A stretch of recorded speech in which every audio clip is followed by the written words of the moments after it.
Bonjour tout le monde, je vais poursuivre sur le témoignage de ce monsieur dont j'ai déjà parlé. Je lui ai consacré 3 vidéos, ou 4, je ne sais même plus.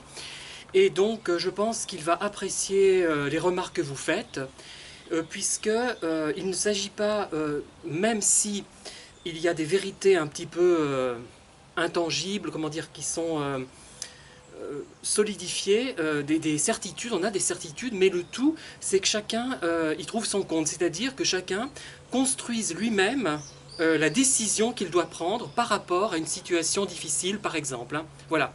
Ce n'est pas à l'extérieur aux éléments extérieurs d'imposer un point de vue, puisque de toute façon, si ce point de vue est imposé, ça ne marchera pas pour la personne. Voilà, tout simplement. Il n'y a pas de recette. Il y a quelques bases, évidemment. Hein. Bien sûr que quand on est confronté à un pervers, à une personne manipulatrice, à quelqu'un de pénible, d'une manière générale, et quand on sait qu'il n'y aura pas de solution, bien évidemment, il faut s'en aller. Mais ce n'est pas si facile à faire, et il y a tout un cheminement.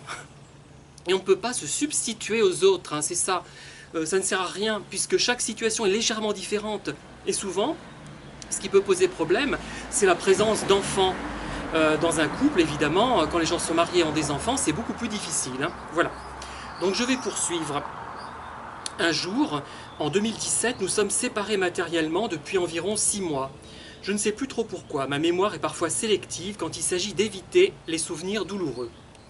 Il y a des tensions entre nous. Je décide de faire appel à cet ami, le même que pour l'histoire de la voiture, et quelques jours plus tard, ah, il manque un mot, excusez-moi. Le même, voilà. Qui était devenu l'ami de notre couple d'avant, en pensant qu'il ferait un bon médiateur pour apaiser les choses, car lui, elle l'écoute. Je le rencontre, nous mangeons ensemble, nous parlons librement, et je lui fais comprendre que ce qui m'importe, c'est la bonne entente dans l'intérêt des enfants, et de l'équilibre de tout le monde, que je n'ai rien contre elle. Je lui explique ce qui ne va pas. Se passe quelques jours, elle m'appelle Furax. Tu as osé dire de telles choses à B.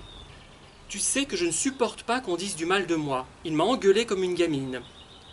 Et de me prévenir que dorénavant, je ne verrai plus les enfants librement, que je ne les aurai que 2 fois par mois au lieu de les voir souvent en semaine, comme cela se passait avant.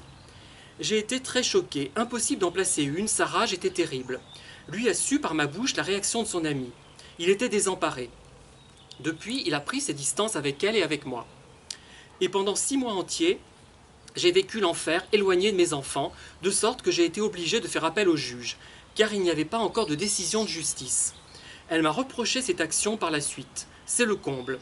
Entre-temps, elle s'était calmée, mais n'a rien lâché. Elle ne s'est pas excusée et m'a réautorisé à revoir les enfants plus librement, en me faisant promettre de ne plus dire du mal d'elle.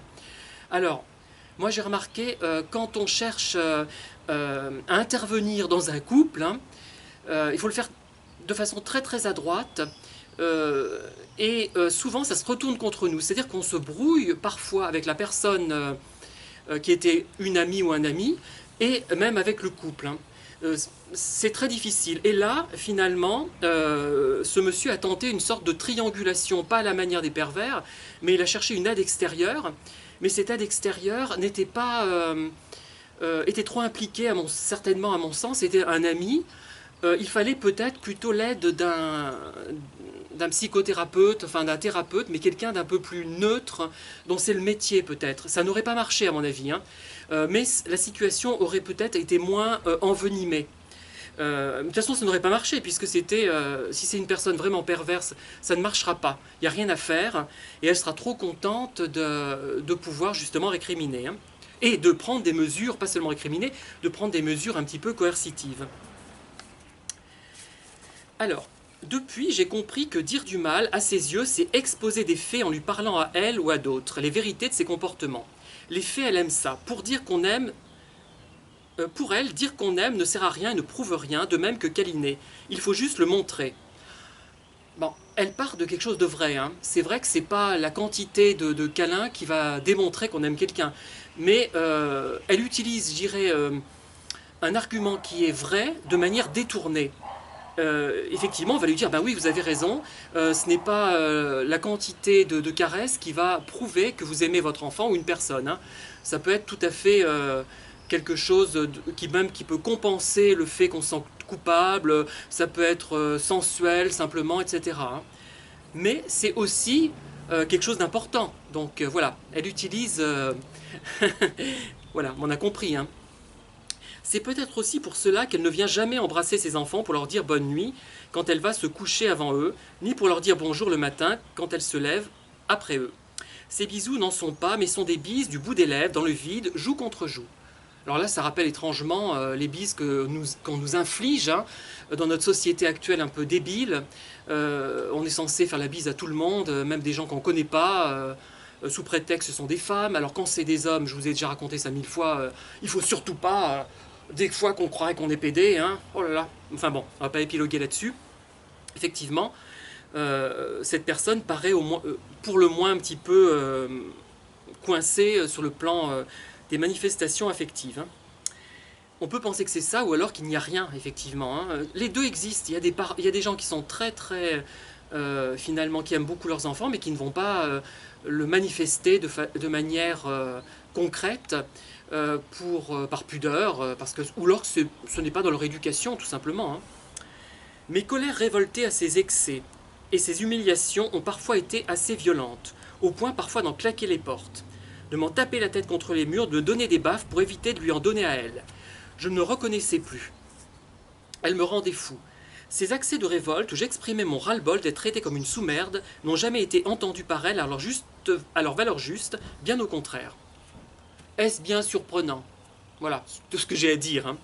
Un jour, alors que j'exprimais une violente colère, saine pourtant, contre ces humiliations répétées et que de surcroît je prenais la peine de la lui expliquer, je me suis retrouvé violenté physiquement par elle. Alors déjà, la réaction de colère, finalement, ça va se retourner contre la personne. Hein. Elle attend que ça, c'est son but de provoquer cette colère, et ensuite peut-être de lui dire « Ah ben tiens, tu es bien nerveux, est-ce que ça va bien ?» Il y en a qui vont vous dire ça. Hein. « Tu devrais consulter un psychiatre. » Encore faut-il les trouver actuellement, hein, il y en a très peu. Et moi, si jamais j'ai besoin d'un thérapeute, je n'irai pas chez un psychanalyste. Hein, et j'en ai pas un pas loin de chez moi d'ailleurs. Hein. Enfin bref, je continue. Sa force physique m'a surpris. Elle m'a étranglé et frappé avec les mains et les pieds alors que je ne portais absolument pas la main sur elle, mais que je ne faisais que crier. Je faisais ce que je pouvais pour me protéger et j'essayais de parer les coups au mieux. Mais contre mes cris de révolte à ces violences physiques, elle rajoutait de la violence physique. Choqué, le cœur battant, j'ai fait appel aux gendarmes qui ont constaté les traces, évidemment sur nous deux, mais c'est moi qui ai failli me retrouver en garde à vue. Cela a été doublement choquant pour moi. Alors là, c'est quelque chose qui... Je vais essayer de le dire en restant calme. Je trouve qu'effectivement, il y a une majorité de femmes qui sont victimes de violences, hein, mais on reste sur les stéréotypes, que c'est forcément la femme qui est victime. Il y a des exceptions, hein, et je crois que le travail du gendarme, c'est justement de constater les choses. Et c'est extrêmement grave ça. Tout ce que je raconte, je m'énerve là-dessus, il y en a qui disent que j'exagère. Non, j'exagère pas. Je pense que le sexisme qui est en défaveur des femmes est aussi un sexisme en défaveur des hommes, et ça les hommes ne le comprennent pas apparemment. Et là, c'est un exemple. Non, il faut vraiment raisonner au cas par cas. Bien sûr, on se réfère à ce qui est le plus courant. Dans un premier temps, on se dit, tiens, voilà un couple qui présente des traces de coups, qu'est-ce qui s'est passé? Bon, en général, on sait que c'est plutôt la femme qui est battue, du fait de sa moindre force physique, notamment. Mais il faut aller plus loin, je crois que... je trouve que c'est vraiment choquant. Et d'ailleurs, les gendarmes, dans ce cas-là, auraient dû mettre les deux en garde à vue, à la limite. Pourquoi toujours... vous voyez, il y a vraiment...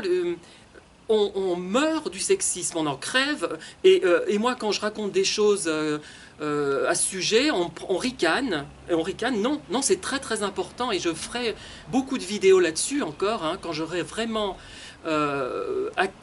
accumulé plus de documentation. C'est très grave hein, tout ça, et c'est pas anodin.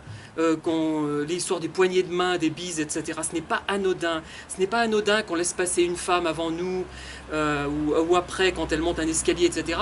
C'est un sexisme qui attaque les femmes autant que les hommes. Vraiment, les deux sont pénalisés, mais presque à égale, je dirais, force. Et ça, moi je voudrais vraiment faire passer ce message, je crois que je suis un des rares à le comprendre. J'ai remarqué, heureusement, notamment, je crois que c'est Hélène et puis d'autres, hein, ont remarqué qu'effectivement les femmes, et non, aussi quelqu'un d'autre qui est intervenu plusieurs fois, une dame blonde qui est intervenue plusieurs fois sur ces vidéos, et qu'effectivement les femmes ont un a priori positif par rapport, enfin, la femme bénéficie d'un a priori positif en cas d'agression, parce qu'on se dit, bah, c'est elle qui a été agressée. Mais ce qui est a priori souvent le cas. Mais les exceptions, c'est toujours important d'en tenir compte, hein. Mais je reviendrai là-dessus. Mais c'est bien que je puisse m'exprimer à bâton rompu à ce sujet-là. Aujourd'hui, j'en suis arrivé à un point où je la laisse dans son coin en attendant de pouvoir déménager. Mais il reste l'histoire de la solidarité du bail. Alors, à ce propos, j'ai envie de vous dire, pourquoi ne contactez-vous pas avec l'association AVEC? Est-ce qu'elle existe dans votre région? C'est une association qui vient en aide aux victimes. Bon, là, vous n'êtes pas officiellement victime puisque vous n'avez pas... à la limite, vous pouvez porter plainte d'une certaine manière ou faire une main courante, ou vous diriger peut-être directement vers cette association. Bon, moi, j'en suis... j'ai fait appel à eux à un moment donné. Ça n'a pas abouti parce qu'ils avaient des moyens limités à certains points de vue, mais ils peuvent vous donner des conseils, notamment pour le problème de déménagement. J'ai une collègue d'ailleurs qui a eu un problème avec son conjoint. Elle, c'était vraiment le conjoint le problème, hein. Voilà. Et elle s'est adressée avec, et il ne faut pas... Il y a des choses à respecter. C'est important, hein. Il ne faut pas forcément, par exemple, vous faire héberger par quelqu'un parce que vous n'aurez pas droit à un logement. Dans certains cas, enfin, si vous avez besoin d'un logement social à un moment donné, hein, je ne sais pas quelle est votre situation, mais peut-être qu'ils peuvent vous aider, hein, avec comme AVEC tout simplement, hein. Ça existe dans le Puy-de-Dôme en tout cas. Voilà, j'essaie de faire de mon mieux pour entretenir la maison, payer les factures et le loyer, faire les courses, et en même temps travailler sur ma reconversion professionnelle actuelle, dont je soupçonne fortement de se ficher éperdument quand je la vois mépriser autant mes temps d'études. Parler extrêmement fort au téléphone au point de ne pas arriver à travailler, même avec des bouchons d'oreilles, sans qu'elle relève ma gêne, me laisser de plus en plus tout faire à la maison. Alors, je ne suis pas d'accord avec vous, elle ne s'en fout pas du tout, au contraire. Elle s'en préoccupe beaucoup puisqu'elle fait tout pour vous gêner, pour vous empêcher de travailler et de réussir ce qui va vous permettre, sans doute, d'après elle, et certainement d'ailleurs, hein, de vous en sortir et de peut-être prendre des distances vis-à-vis d'elle. Au contraire, elle s'en fout pas du tout, je peux vous assurer, hein. C'est flagrant, ça j'ai pas beaucoup de certitude, mais alors là c'en est une. Alors, je vais terminer ce récit, et je ne finirai pas ce récit sans vous raconter une dernière dispute.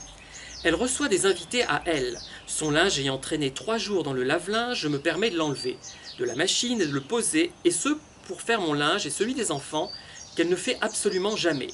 Je sais qu'elle a un séchoir personnel dans sa chambre qui est grande, et je ne veux pas la déranger avec ça alors qu'elle a ses invités.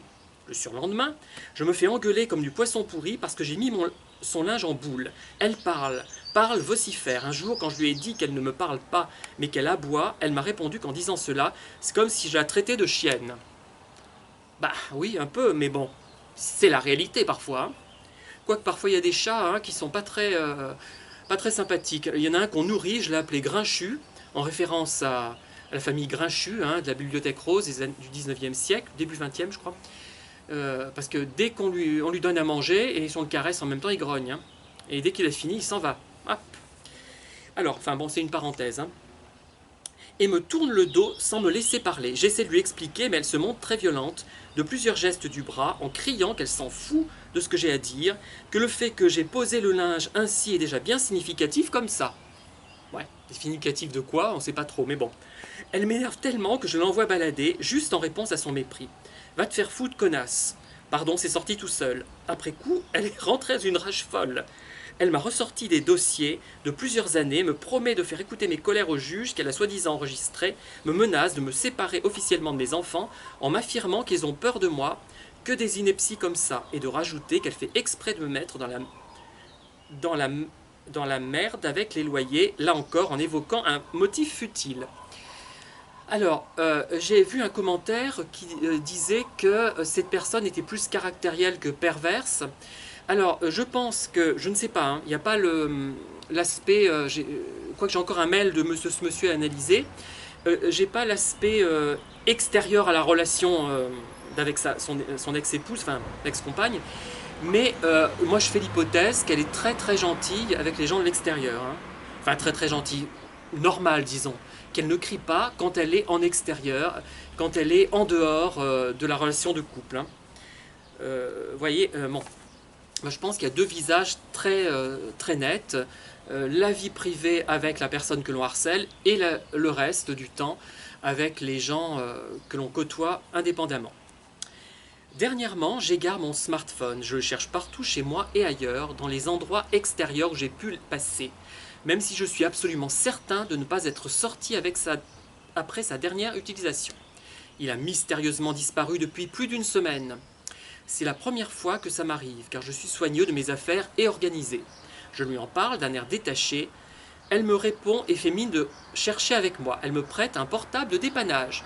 Ouh là là, elle est gentille, méfions-nous. Qu'est-ce qui va se passer? Je n'aurais pas dû lui montrer que j'enregistrais souvent ses frasques. Depuis quelques semaines, elle se montre de plus en plus infecte dans son comportement, en jouant toujours à chaud-froid. Même pour rien, elle est sèche, elle me parle de plus en plus dédaigneusement. Je ne relève plus, je la laisse s'avilir seule, à signaler qu'elle a déjà eu le culot de justifier son comportement pour soi-disant se protéger de moi. C'est le monde à l'envers. Pour elle, son comportement est normal. Lui parler de mépris n'est source que de sarcasme froid et obstiné. Cette situation m'a déjà plongé dans 2 dépressions graves et je suis encore à essayer de m'en sortir. Je me demande comment j'ai pu laisser ces horreurs survenir dans ma vie. Parfois je rumine ma colère et ma vengeance, mais je me refuse la vengeance car cela ne me ressemble pas. Il est temps que je sorte de cette relation nocive. Effectivement, hein, je pense que c'est assez urgent. Voilà, donc je vous ai lu l'intégralité des commentaires de ce monsieur, sauf que il me reste un mail à analyser, enfin, dont je souhaite vous faire part, et je vais peut-être avoir d'autres informations qui vous feront, j'espère, réagir. Alors, ça va être intéressant peut-être pour vous, pour votre propre recherche, mais aussi pour ce monsieur, puisque vos commentaires vont le faire réfléchir. Qu'ils soient d'ailleurs à côté de la plaque, vos commentaires, parce que vous maîtrisez mal la situation, vous avez mal compris, parce que c'est un texte aussi, hein. On ne peut pas forcément tout comprendre, il y a des non-dits, et là, ce sont certainement les moments les plus saillants. Il n'y a peut-être pas que ça, hein, dans la relation, il y a peut-être des moments plus calmes qui font que, comme le signale quelqu'un aussi à l'issue des vidéos, qui fait que ce monsieur est encore sous emprise du fait des moments calmes qu'il connaît, et où il se dit, bah, tiens, ça va peut-être s'arranger. Encore que je n'en ai pas l'impression, je pense maintenant qu'il a compris, et voilà, je pense, hein. Mais je vous dis de toute façon à très bientôt pour la suite, pour de nouvelles vidéos, sur le thème des pervers et sur d'autres thèmes également. Bonne journée et à très bientôt.